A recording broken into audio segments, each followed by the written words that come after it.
This family is going through an extremely tough time right now after losing a 23-year-old mom of two just a day before Christmas. Hours ago, they honored her life about a mile from here with a candlelight vigil. That's where I spoke to her mom off camera. She tells me that she was there when the shooting happened and is just trying to process all of this. But tonight, this family wants Abrielle Baldwin to know that she is loved and her kids are taken care of. The pain is unbearable. Candles illuminate photos of 23-year-old Abrielle Baldwin and her two babies. They're now left without a mom. They're going to get taken care of regardless. Ariana Birch is Abrielle's younger sister. She was a really sweet person. She was just special. The 21-year-old comforted by the love Bree's family and friends are showing tonight, but she's heartbroken. She didn't know people cared about her. She thought nobody didn't care about her. She lost not one, but three siblings. I feel like everything is destroyed and taken from me.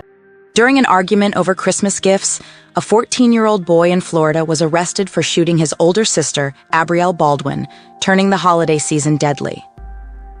According to the Pinellas County Sheriff's Office, the altercation occurred on December 24, 2023, at their grandmother's house. The situation escalated when the boy's other brother, Darkus, also fired a shot before fleeing the scene. The brother's mother and two young children were present during the tragic event. Further details revealed that the disagreement had started earlier in the day while the family was out shopping and continued upon their return home. It revolved around the number of presents each child would receive. During a news conference, Sheriff Bob Gualtieri expressed shock and sadness over the senseless act of violence that took place. A fatal holiday argument have torn apart the once happy family. A police report stated that they took both DeMarcus and Abrielle to a nearby hospital for treatment. While DeMarcus was in a stable condition, his sister tragically passed away from her injuries. During their investigation, detectives discovered that 15-year-old Darkus Coley, 14-year-old Baldwin, and Abrielle, all siblings, had gone Christmas shopping with their mother and Abrielle's two young sons, ages 11 months and 6 years old. According to the police report, Baldwin threatened to shoot her sister and her 11-month-old son during an argument. The teenager then shot his sister in the chest while she held her child.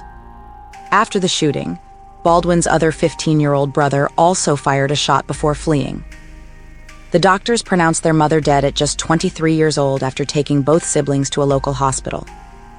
On Wednesday, December 27, 2023, the 14-year-old was still in the hospital, facing charges of first-degree murder, child abuse, and illegal possession of a firearm. Meanwhile, the 15-year-old faced charges of attempted first-degree murder and tampering with physical evidence as they were taken to a mental health facility. The gun used in the shooting has yet to be found. It was still unclear if the brothers would be tried as adults for their heinous crimes. The sheriff's message was simple. Teenagers in the area were getting guns through illegal means, either by buying stolen weapons or taking them from unlocked cars. In just 1 month, there had been 17 reported incidents of guns being stolen from vehicles. Pleading for community cooperation, the sheriff urged everyone to lock their doors and help prevent further violence. Despite these warnings, tragedy struck on Christmas Day when DeMarcus shot Abrielle in the chest during an argument over gifts. Abrielle was holding her 11-month-old child at the time. In response, Darkus retrieved another firearm and shot DeMarcus before fleeing the scene and discarding his weapon, which detectives have yet to find. A toxic mix of envy and resentment filled DeMarcus's heart, leading to the tragic death of a hardworking mother of two. The sheriff spoke about the rampant gun violence among teenagers in the area. He called for immediate action to prevent further loss of life, stating that this is the worst it has ever been. As Darkus fled the scene, he dialed his mother for help. According to police reports, they later admitted him to a mental health facility because of self-harming tendencies. The statement also mentioned that once released, they will transfer him to the Pinellas Juvenile Assessment Center. DeMarcus is facing serious charges, including first-degree murder, child abuse, and delinquent in possession of a firearm. Meanwhile, Darkus is facing charges of attempted first-degree murder and tampering with physical evidence. The investigation by the Pinellas County Sheriff's Office is ongoing. All right, so we're here this morning to talk about a homicide that happened here in Largo on Christmas Eve, December 24th at about 1:45 p.m. The victim in the homicide is Abrielle Baldwin, a 23-year-old black female. Her date of birth is May 5th of 2000. She went by the name of Bree and was a mom to two boys, a 6-year-old and an 11-month-old. The incident happened at 2357 22nd Avenue Southwest in Largo. We've arrested two people, and I'll explain the incident as to what happened. The first person that was arrested is DeMarcus Coley. He's a 14-year-old black male. Date of birth is May 2nd, 2009. And he's been charged with first-degree murder, child abuse, and being a delinquent in possession of a firearm. The second is Darkus Coley. He's a 15-year-old black male. Date of birth is January 31st, 2008.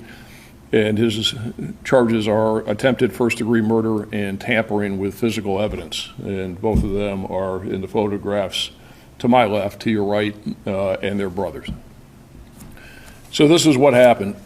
On Christmas Eve, as I said, December 24th, Abrielle Baldwin, her 10-month-old son, her 6-year-old son, her 14-year-old brother DeMarcus, her 15-year-old brother Darkus, and their mother, Joyce Birch, who's a black female with a date of birth of June 25th, 1984, went Christmas shopping at a store here in Largo.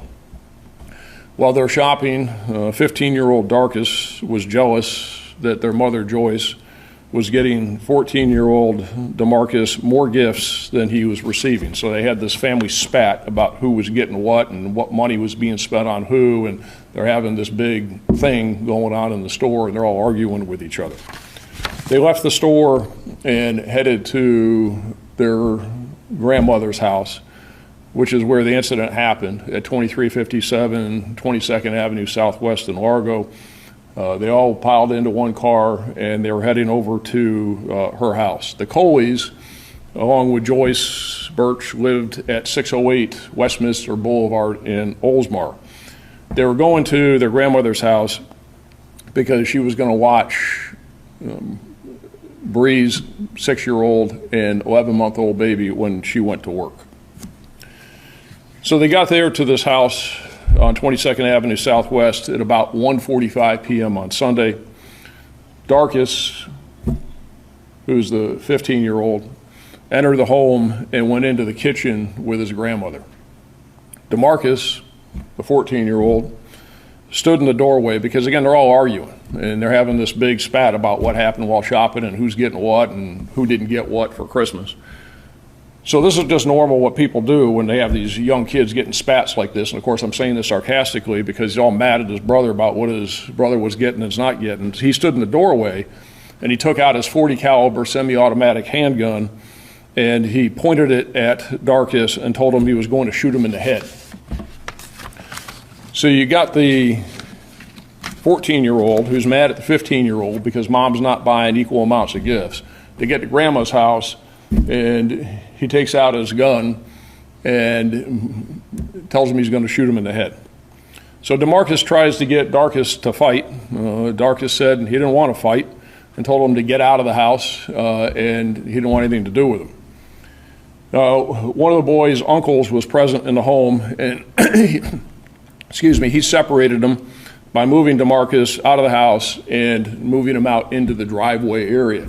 This is the house here to my right, again to your left, and that's the door where he was standing into, and that's the driveway area that he moved him out to where this happened. And so DeMarcus left the doorway. Darkus is still in the house in the kitchen. DeMarcus was standing by a parked vehicle in the driveway when Abrielle told DeMarcus, quote, "You all need to leave that stuff alone. Why are you trying to start it? It's Christmas."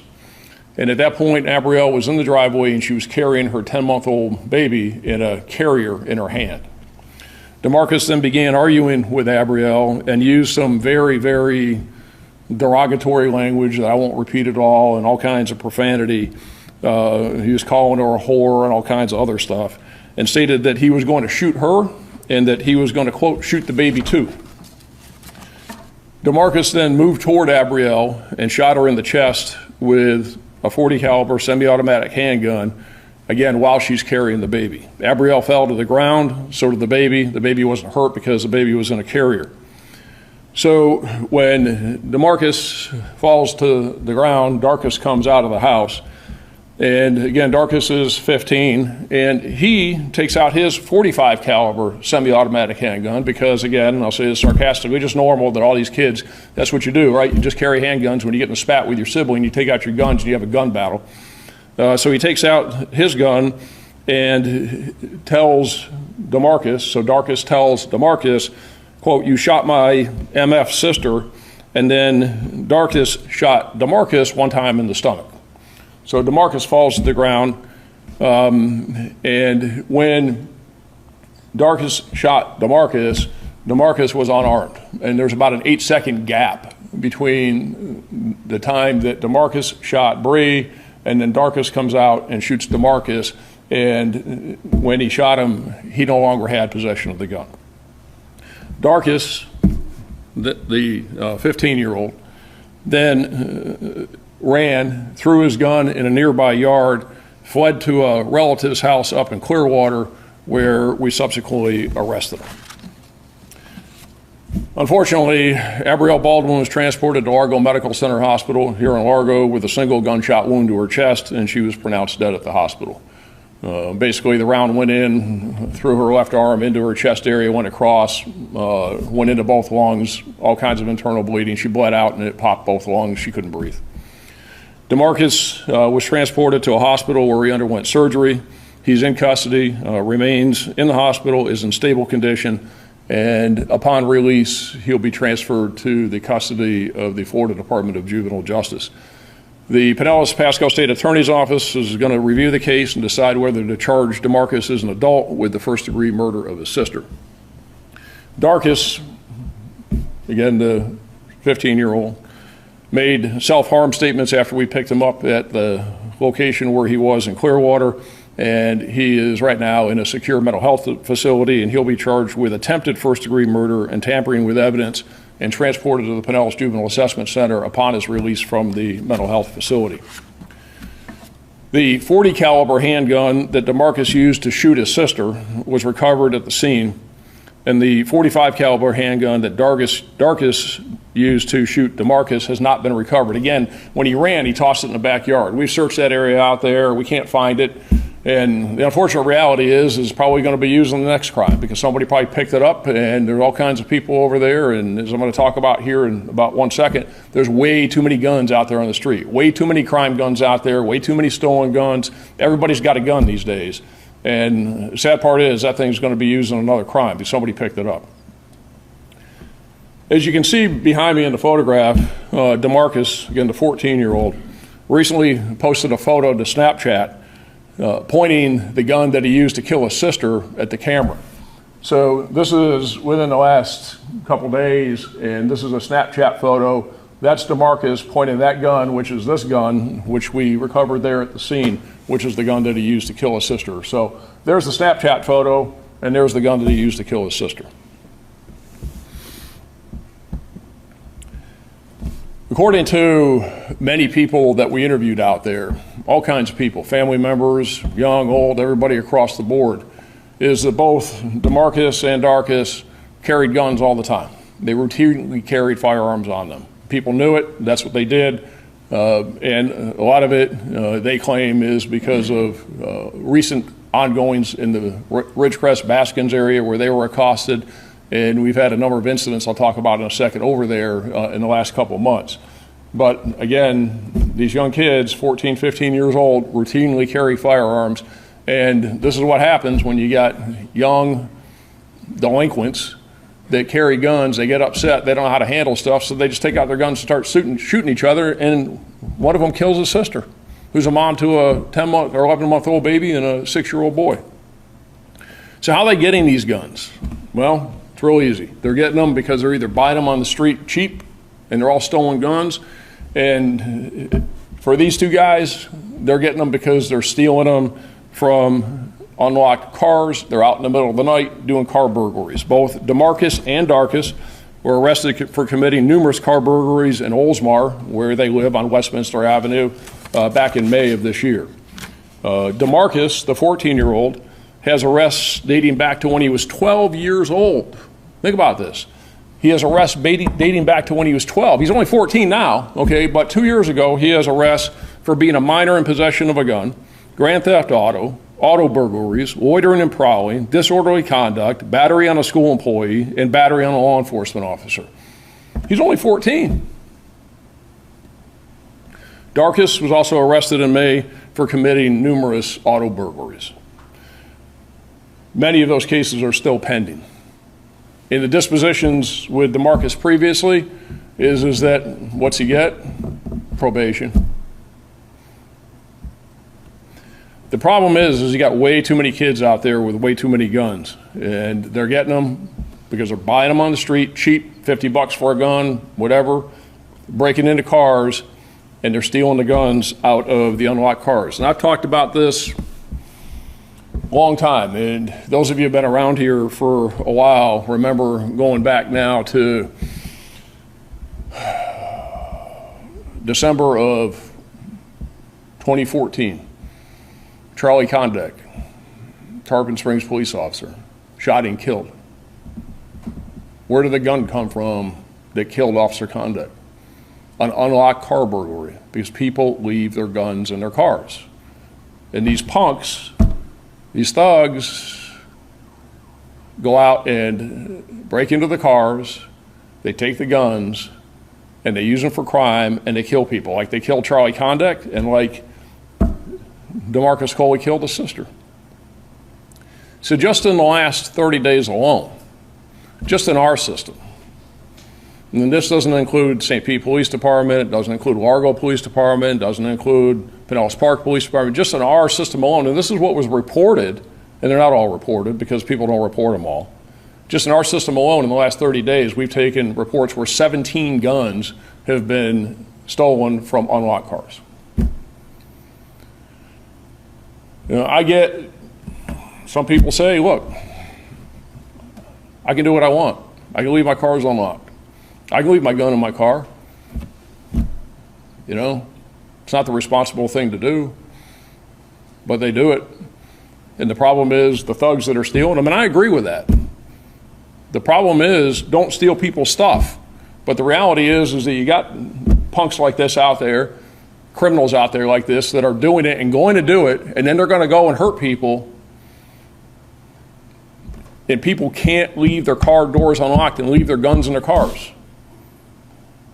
It's got to stop.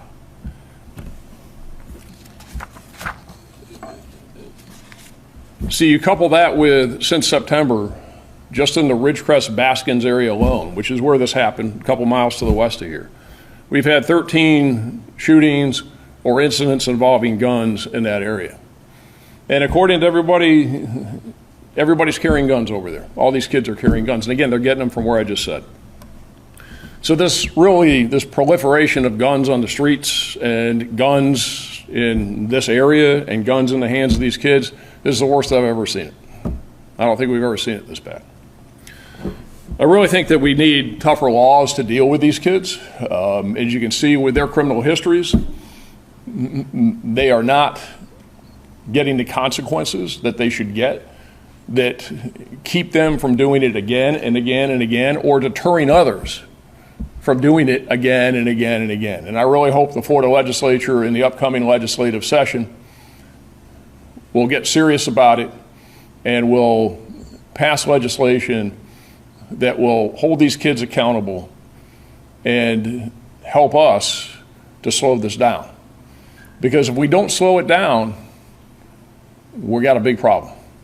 And I've never seen it as bad as it is with the number of crime guns that are on the street and the number of shootings and the number of people that we come across that are illegally carrying guns. And again, they're getting them out of unlocked cars. That's primarily where they're coming from. And all we can do is ask people, really plead with people, don't leave your guns in the unlocked cars. And deal with people like this. You know, enough of this slap on the wrist. Enough of this, you get arrested because you got a gun, you steal a car, you hit a cop, battery on a school board employee, that was another charge that DeMarcus had. You got all this stuff, and what happens to him? Oh, well, you know, he's only 14. He really doesn't understand what's going on. We'll just give him probation. It's not working. It is not working. And if you do what you've always done, you're going to get what you always got. It needs to change. The laws need to change. We need to get serious, and then we need to get tough, and these kids need to get locked up. Send a message. So now you got a 11-month-old and a 6-year-old boy that their mom's dead. You don't ever get undead at the hands of a punk who was upset because he didn't get enough Christmas presents from his mom. And it's ridiculous. Anybody got any questions? You mentioned grandma and uncle were home at the time. Were they involved in any way? How are they doing at this point? Well, I mean, they were involved in it. You know, the uncle tried to separate them. They knew that it was going south. They knew that they were arguing. And again, everybody, really everybody, knew that these guys carried guns all the time. So, it was common knowledge. So they weren't hit at all with any bullets or anything like that? They weren't shot? No, everybody's fine. The only person, again, it was 2 shots that were fired. Is that one shot from DeMarcus into his sister and one shot from Darkus into DeMarcus. So 2 shots, that's all it takes. Can you also spell Abrielle's name? Sure. It's Abrielle.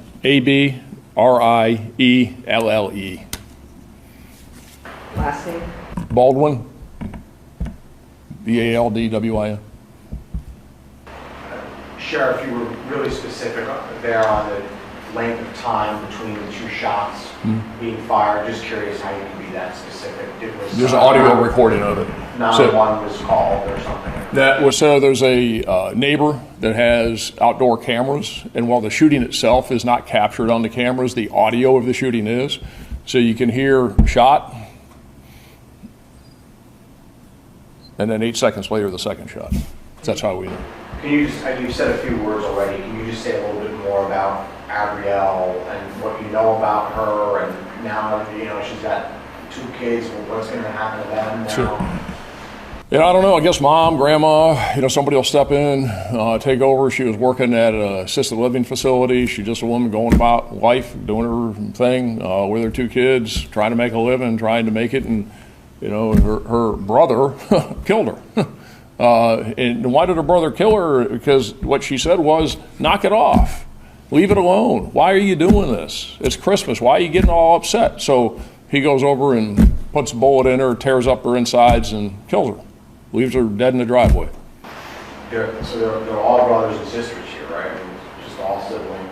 Yep. So Bree, DeMarcus, Darkus, they're all brother, sister. Yep.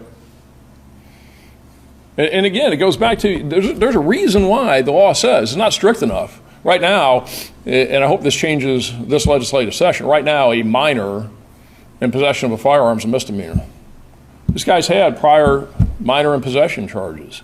You don't get anything out of it. There's no consequence for it. And this is why the law, though, says that kids shouldn't have firearms. But the law doesn't mean anything to people like this. They don't care about the law. I mean, they're out breaking into cars in the middle of the night, stealing guns, doing all kinds of other stuff, loitering and prowling, all the stuff that's in his history, hitting cops, hitting school board employees, everything else. They don't care about that stuff. But there's a reason why they can't have. They're not old enough to understand and have the right coping mechanisms to deal with the stuff when they are upset.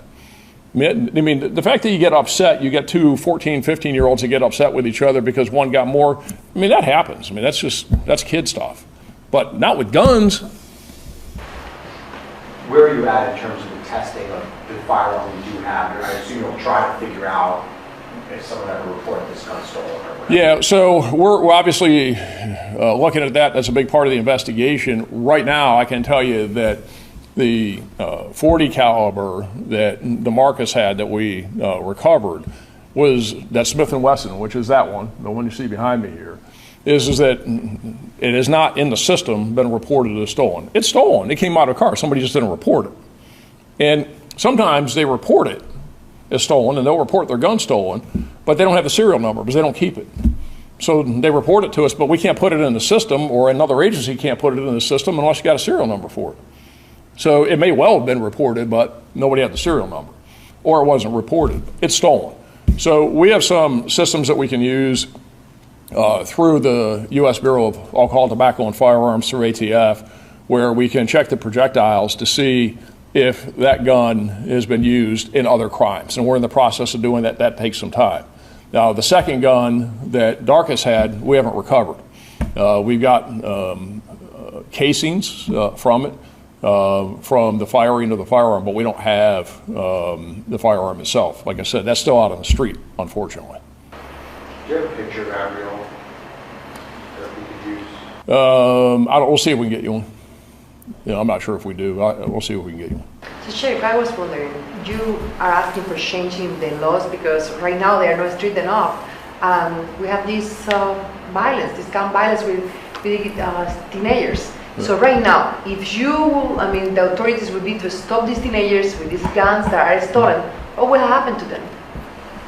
Well, today, with a lot of the offenses that kids commit involving guns is that there's no mandate that they go into what is called in the juvenile system residential programs, which is really jail or prison, that they get sentenced to a period of time. You get these kids that are minors in possession of firearms. 14, 15-year-olds like this shouldn't have guns.